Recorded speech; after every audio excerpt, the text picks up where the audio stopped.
requires women with unwanted pregnancies be advised of the alternatives to abortion, such as adoption services, along with using their rights to seek financial assistance from the father of the child.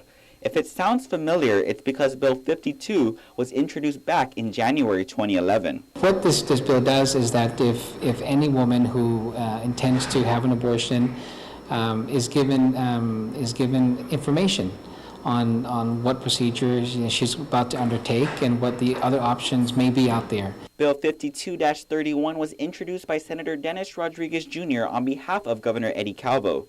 It had its public hearing last year, was substituted by the Committee on Rules, referred back to the committee, then further substituted by the Committee on Health a second time. And with all the ups and downs the bill has had, the Esperansa Project's Tim Rohr hopes it's finally heard this year. But the fact is that the legislative term expires in the next couple months, and this bill just dies, and we have to start from scratch again. Rohr has helped the Committee on Health with the supporting literature and had asked Senator Rodriguez to once again try to report it out of the committee.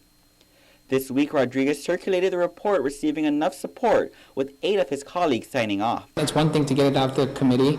It's another thing to be on the floor. And so we'll wait for that day to happen. Rohr, meanwhile, thinks it's best the bill be heard before the election. We've never had abortion as a true conversation here in Guam during an election cycle. We seem to bury it. Whereas on the national stage, it's always front and center, and we never get to talk about it here. Ultimately, he hopes to get the conversation started. We have been trying over a long period of time to get this in just on the floors to have an honest debate. Rodriguez, meanwhile, says he doesn't want this to be political. At least I don't want to make it a political issue. I just want to make sure it's done and look at why it's being done is the right thing to do. Rodriguez adds he's not sure when session will be called. Reporting for Guam's News Network, I'm Ken Quintanilla.